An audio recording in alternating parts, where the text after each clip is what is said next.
20 décembre 2020. Merci à toutes et à tous de nous choisir. Voici le 12h45.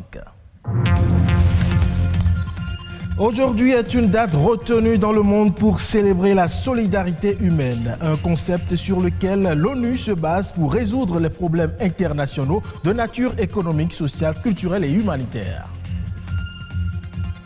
Et on parle dans cette édition de cette maladie infectieuse de la dent qui endommage l'émail puis la dentine en formant une cavité. La carie dentaire, qu'est-ce qui peut la causer et comment en prendre soin?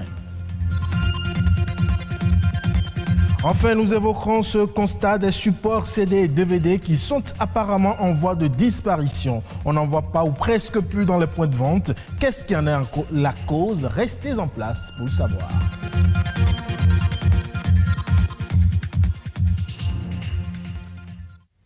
Je le disais donc, aujourd'hui 20 décembre, c'est la journée mondiale de la solidarité humaine. La solidarité vue comme étant ce qui unit des personnes dans un sentiment d'entraide. Mais cette journée n'inaugure pas seulement le concept de solidarité. Il sert aussi à rappeler le fondement du travail des Nations Unies depuis la naissance de l'organisation. À cette occasion, les gouvernements sont appelés à respecter leurs engagements internationaux pour réaliser les objectifs du développement durable et encourager les nouvelles initiatives visant à lutter contre la pauvreté. Nadège Omoladesani nous donne plus de détails. Rassembler les peuples et les nations du monde pour promouvoir la paix, les droits de l'homme, un développement économique et social, tout en préservant l'environnement, telles sont les valeurs qui sous-tendent le concept de la solidarité. Selon l'un des bénévoles de l'Organisation internationale Solidarité, qui mène des actions depuis une trentaine d'années dans plusieurs pays du monde, pour venir en aide aux populations vulnérables, il ne suffit pas simplement de leur donner de l'argent, de quoi manger ou de leur venir en aide au moment des catastrophes ou des conflits. La solidarité doit alors s'inscrire dans une démarche à la fois pragmatique, participative et durable. C'est ce qui a d'ailleurs motivé les Nations Unies à mettre en place un fonds de solidarité mondiale créé en février 2003 en tant que fonds d'affectation spéciale du Programme des Nations Unies pour le développement PNUD. On se rappelle que l'action humanitaire de l'ONU a débuté au lendemain de la Seconde Guerre mondiale. Ainsi, le Programme des Nations Unies pour le développement PNUD appuie plus de 4800 projets visant à combattre la pauvreté, promouvoir la bonne gouvernance, réagir aux crises et protéger l'environnement. Le Fonds des Nations Unies pour l'enfance UNICEF contribue à la protection de l'enfance, aux campagnes de vaccination, à l'aide humanitaire et à l'éducation des filles. La conférence des Nations Unies sur le commerce et le développement aide les pays en développement à tirer le meilleur parti des possibilités commerciales qui se présentent à eux. Quant à la Banque mondiale, elle accorde aux pays en développement des prêts et a soutenu plus de 12 000 projets de développement dans plus de 170 pays depuis 1947. Malheureusement, la pandémie de la COVID-19 a accentué et aggravé les inégalités et les atteintes aux droits fondamentaux des peuples, notamment l'accès à une nourriture saine. L'ONU s'est donc distinguée à travers ses différentes institutions à faire prévaloir la solidarité humaine dans les différents États de par le monde. Une manière de réduire les inégalités sociales entre les peuples. Et selon les prévisions de l'Organisation des Nations Unies, l'évolution démographique africaine sera de 90% à l'horizon 2050. Alors qu'au même moment, la productivité agricole diminue et l'exode rural s'installe. Dans une telle situation, les jeunes apparaissent comme la solution pour mettre un terme à la faim et à la pauvreté dans le monde. Mais avant, ils doivent faire face à de nombreux défis. C'est ce que nous dit cette interview. La jeunesse constitue la relève de tout secteur. Et puis si les jeunes s'intéressent à l'agriculture, je crois que ça, c'est une chance pour le Bénin. Puis le pays doit, et puis toute la jeunesse d'abord, doivent se rassurer que notre agriculture aura une relève de qualité. Parce que notre agriculture, comme vous le constatez, est en train de se développer. Je suis d'accord avec le boom qu'on constate avec la production cotonnière, la production des céréales, notamment le maïs et autres. Mais les jeunes ont trois problèmes fondamentaux. Le premier problème, c'est l'accès à la formation de qualité. Toute la formation que nous recevons dans les lycées, collèges et universités agricoles, c'est vrai, sont orientées vers l'auto-emploi, mais je le dis toujours, ce sont des mécaniciens qui forment des mécaniciens, c'est des entrepreneurs qui pourront former des entrepreneurs agricoles. Donc on ne peut pas demander à un enseignant ou un enseignant-chercheur de former un entrepreneur agricole, c'est un peu utopique. Alors le second grand problème, c'est l'accès au foncier. Vous voyez, les jeunes n'ont pas accès à la terre. Au Bénin, c'est vraiment compliqué, surtout dans la partie méridionale. Et le troisième problème, c'est l'accès au financement. Pour même accéder à ce financement, la garantie que les gens demandent est une garantie foncière. Donc il faut disposer d'une terre. Le jeune a des difficultés d'accès à la terre. Comment voulez-vous qu'il ait la garantie foncière? C'est presque impossible. Le taux d'intérêt que pratiquent les institutions de microfinance de la place varie entre 15 et 24%. Donc aucun jeune ne pourra s'en sortir avec ce taux d'intérêt qu'on constate au niveau des IMF. Donc du coup, lorsqu'on n'arrive pas à relever donc ce défi lié au foncier, au financement et puis à une formation de qualité, on ne pourra pas sentir tout l'effort que la jeunesse fournit aujourd'hui dans ce secteur qu'est l'agriculture. Vous voyez, récemment, le gouvernement a mis en place un fonds national pour le développement de l'agriculture. Je pense qu'on peut, dans ce fonds-là, trouver un fonds spécifique pour la jeunesse et pour l'entrepreneuriat agricole des jeunes. Si on le fait et on définit une stratégie nationale d'insertion des jeunes dans l'agriculture, je crois qu'avec un statut de jeune agriculteur, le jeune sait ce à quoi il a droit et ce à quoi il est confronté. Je crois que ça lui permettrait de mieux s'investir et puis se maintenir dans l'activité. Parlons à présent de la carie dentaire. C'est une maladie infectieuse qui se traduit par une destruction progressive de la dent par des bactéries. Elle est très souvent le résultat d'une mauvaise hygiène bucco-dentaire. Et si elle n'est pas traitée, une carie peut détruire votre dent. Quelles en sont donc les causes et comment évolue une carie dentaire quand elle n'est pas traitée? Eh bien, Josué Daniel Sousa nous en dit un peu plus. Ghislaine souffre de la carie dentaire depuis des années, un mal qui l'oblige à consulter une fois par semaine. Et c'est ici, dans ce cabinet dentaire, qu'elle se fait ausculter.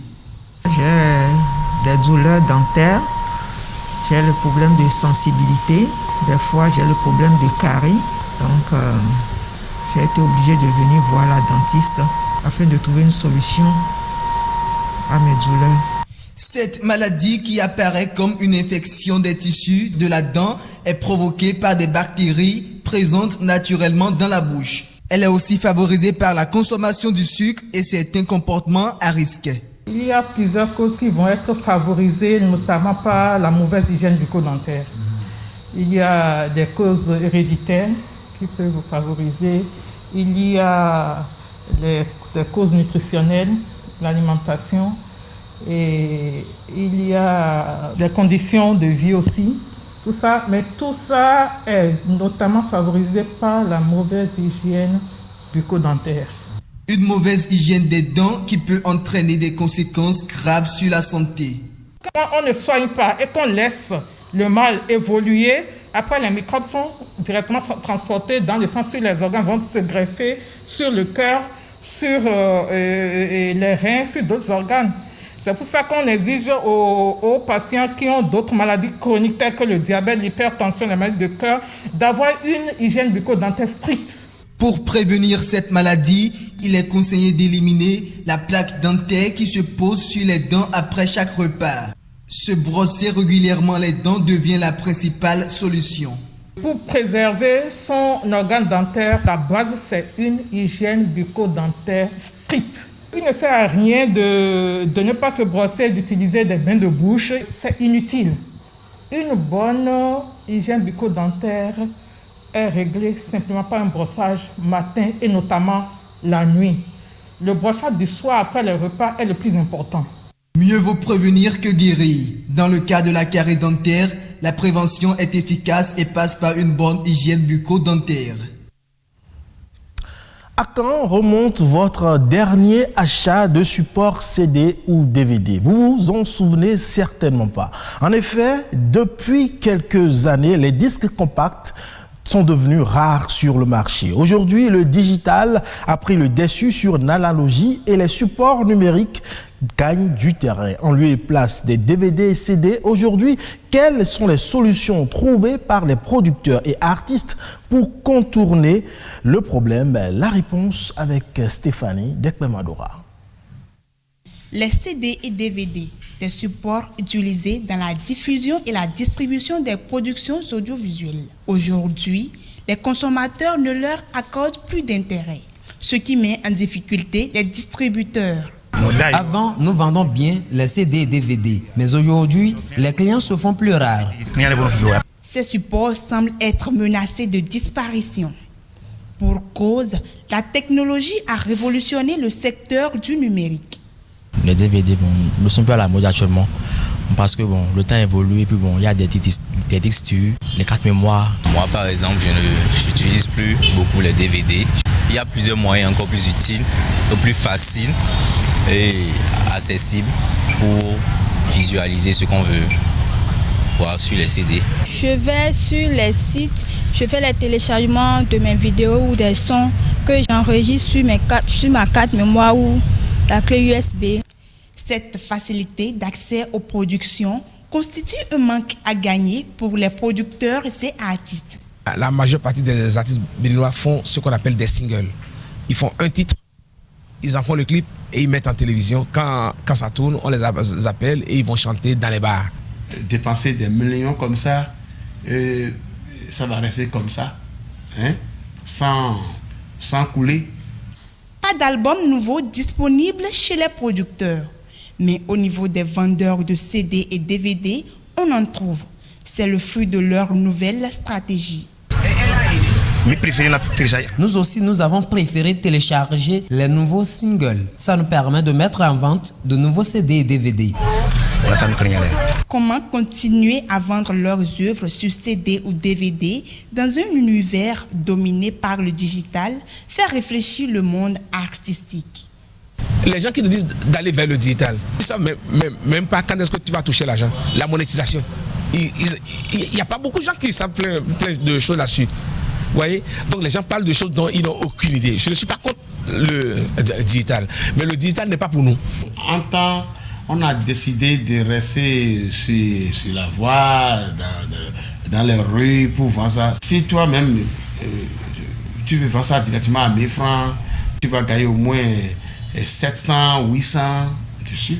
C'est bon, mais c'est pas bon de voir l'artiste même vendre ses œuvres dans les rues. Les productions sur CD et DVD ne vont pas disparaître. Les artistes comptent préserver ces supports.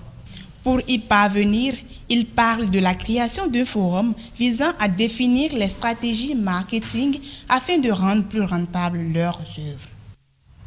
Et puis hors de nos frontières, le 8 décembre dernier, le géant américain Newmont Corporation a déclaré qu'il dépensera plus de 270 milliards de francs CFA dans les 5 prochaines années pour atteindre ses objectifs climatiques. Cette annonce intervient alors que l'industrie aurifère fait face à une pression accrue des investisseurs pour réduire ses émissions de gaz à effet de serre. Si le secteur de l'or a jusque-là plus ou moins échappé aux critiques virulentes qui visent régulièrement les mineurs de charbon ou de minerais de fer, la récente hausse historique des coûts du métal précieux en a fait une nouvelle cible pour les défenseurs de l'environnement.